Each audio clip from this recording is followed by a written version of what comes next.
I am of the mindset that Shedeur is going to win out this battle. He's going to start. And what we saw last year wasn't an aberration. It was a sign of things to come. He was 3-4 as a starter last year. They should have been 5-2. And if we really want to be honest about it, they had that 49ers game one, just going for it on fourth down and the special teams blunders ruined that game because they had a lead in that one.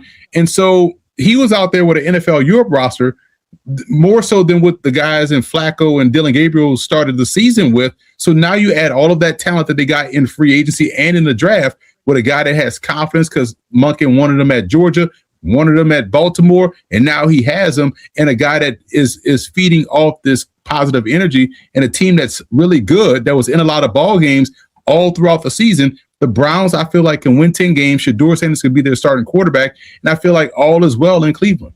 Wow. 10 games you think Shedeur could win this year with the Browns? Yeah, think about something Shedeur never had at Jackson State and also Colorado. Offensive line help, her run game, consistent run game, and elite level options across the board at wide receiver and at tight end. So that's the difference. And when we look at Shedeur Sanders individually as a player going into year two of a situation, year two at Jackson State was better than year one. Year two at Colorado was better than year one. And so I feel like the fact that he has a normal offseason, all of these guys are learning Todd Monken's offense at the same pace. So we should get the best of Shedeur Sanders moving. It was interesting because when we heard because I did the schedule game as soon as it came out. I'm talking about the official schedule, and I said the Browns can win 10 wins. I listed off reasons why.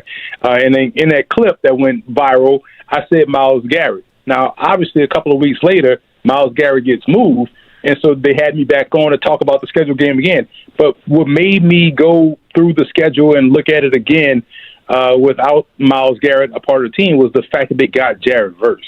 And I felt like, okay, yeah, Verse. The phone rang at 3 a.m. in Cleveland. Nobody picked up because nobody believed the number on the other end was real. 10 wins. With that roster, with that quarterback, after trading away one of the greatest defensive players this generation has ever seen. 10 wins. And the man who said it out loud, before the trade, before the chaos, he didn't flinch. Not once. Future first ballot Hall of Famer, Cleveland Ring of Honor, all of those things. But Jared Verse ain't no slouch either. And so when you look at what he can do, and if you think about it from Verse's perspective, like, man, I thought I was entrenched in L.A. with how I played and what we did together as a group, and they viewed me as, expendable. I'm about to go out here and ball out with the Browns. We might see him get his first double-digit sack season as a pro based on what he just went through in terms of getting moved for a guy in Miles Garrett. So I still feel like the Browns have enough offensively and defensively to where 10 wins is definitely possible. Let's rewind. Because what's happening in Cleveland right now is either the most underrated story in the entire NFL or the most delusional. And the line between those two things, it's razor thin. When NFL analyst Emory Hunt, CBS Sports HQ Football Game Plan, first ran the Browns' 2026 schedule, he came back with a number that made people stop scrolling. 10 wins. He said it with conviction. He broke down matchups, tendencies, roster construction. He laid out his case brick by brick. And then the Miles Garrett trade happened. The internet exploded. Every analyst, every comment section, every sports radio host in America said the same thing.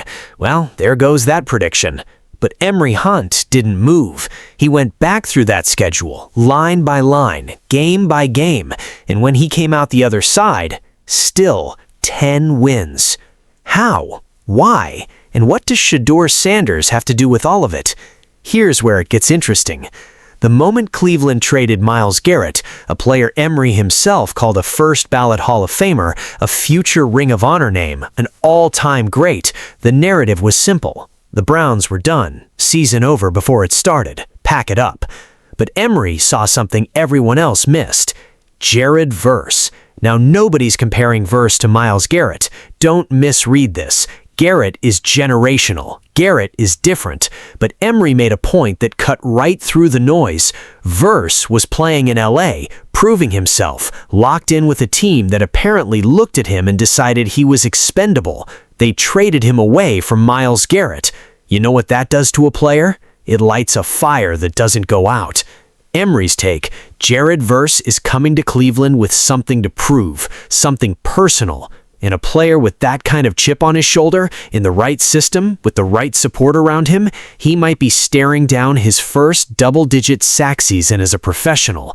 The defense isn't dead, it's angry. Highly of Shedeur, and I just don't think highly of Deshaun at this point.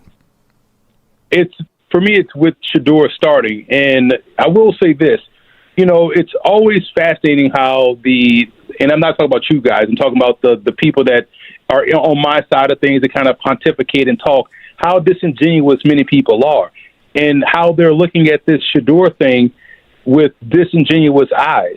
If Shedeur is drafted in the first round, they talk about his 3-4 finish with the opportunity to go 5-2 to be like, wow, look at what he had. He barely had this and that, and they won 3 games. They should have won 5. But let's talk about the elephant in the room, the quarterback situation. Because this is where the real tension lives. This is where Cleveland fans have been holding their breath since the moment Shedeur Sanders walked into that building. Emory Hunt didn't dance around it. He said it plainly. His 10-win projection runs through Shedeur Sanders as the starter, not Deshaun Watson, Shedeur. And here's what made his argument land differently than everything else you've heard this offseason. He called out the dishonesty in how people have evaluated Shedeur. Not just the critics, the disingenuous ones, the ones who know the truth but won't say it out loud. Think about this. Shedeur Sanders finishes his rookie stretch 3-7 with a real shot of going 5-2 with the right breaks. Brutal offensive weapons, no real line, zero stability around him. And because he came in as a 5th-round pick, people are measuring him by a different ruler. They're citing QBR like it's scripture. They're ignoring context like it never existed. Emory made a point that hit different. Dillon Gabriel, with better numbers and better surrounding talent, performed worse than Shedeur on the field, and nobody's talking about that. QBR didn't matter then, it doesn't matter now. What matters is this. Shedeur Sanders is an ascending talent. He had a stable offseason for the first time. He's got better weapons, better protection, and a coaching staff that's finally building around him instead of hoping for the best. The foundation is there. The question is whether Cleveland lets him use it. Now here's the part that doesn't get discussed enough.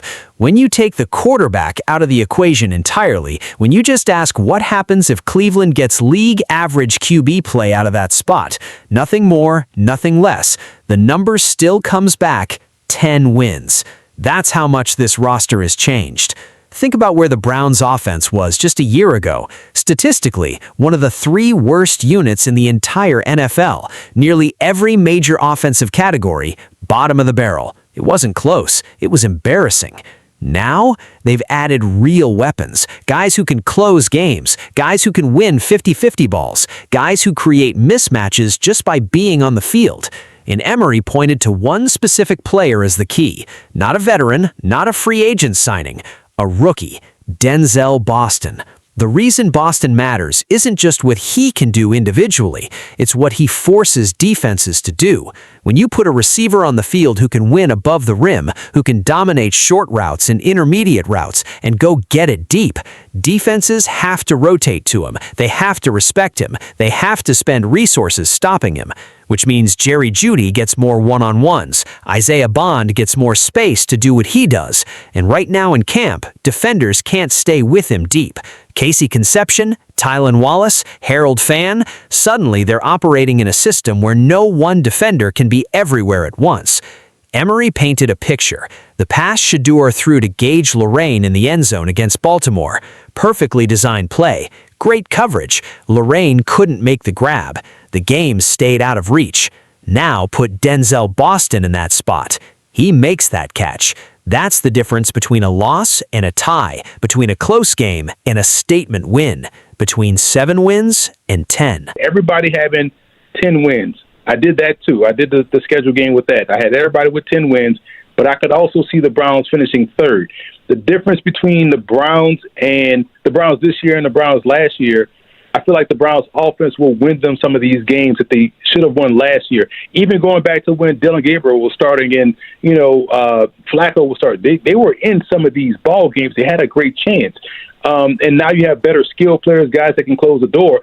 I feel like the Browns could finish third with 10 wins. Now, what does that mean, playoffs or not? But the AFC North doesn't care about storylines. The Ravens are built. The Bengals have firepower. Even the Steelers got Aaron Rodgers back and overhauled their roster. Emory was honest about it. The Browns could go 10-7 and finish third in this division. That's how loaded the AFC North is in 2026. Every team in that division has a legitimate argument for double-digit wins. For Cleveland to get to the playoffs, they need the brackets to break right. They need only one team coming out of the AFC East and one out of the South, because the North and the West, they're sending multiple teams to January football. There's no margin for error. And that's the pressure Shedeur Sanders is walking into. Not just a starting job, not just a rebuild, a prove-it moment in one of the hardest divisions in football, in a city that's been waiting decades for something to believe in.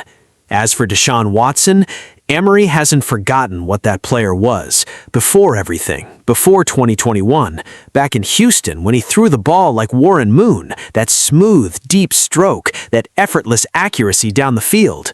Emory said something that stayed with you. We're 6 years removed from that injury, and Deshaun himself has acknowledged he's not the same player. That's not a knock, that's just the truth. At best right now, Watson is a solid veteran backup, a safety net, a professional who's earned that role through everything he's survived. But this is Shedeur's team, and Emory said it without hesitation. The thing about 10 wins is it's not a guarantee, it's a ceiling with conditions. The defensive depth behind the starters has to hold. The second wave along the defensive line has to be consistent. The offense has to close games it should have already won last year. Every single piece has to move together, and in the NFL, that almost never happens perfectly. But here's what Emory saw when he looked at this schedule. He saw a team that's tired of being the punchline. He saw a fan base that's been patient long enough. He saw a quarterback who fell 5 rounds in the draft and has been playing with something to prove since the moment his name wasn't called early. He saw a franchise standing at a crossroads, and he chose to believe. Whether Cleveland proves him right or proves him wrong, that answer is coming. The schedule doesn't wait, the AFC North doesn't slow down, and Shedeur Sanders will be standing under center when the lights come on. The question isn't whether he's ready, the question is whether Cleveland is ready for what happens if he is. If this story has you locked in and you want more breakdowns, more inside analysis, more moments the mainstream media won't touch, hit that subscribe button right now. Every week we go deeper than the headlines. Don't miss what's coming next.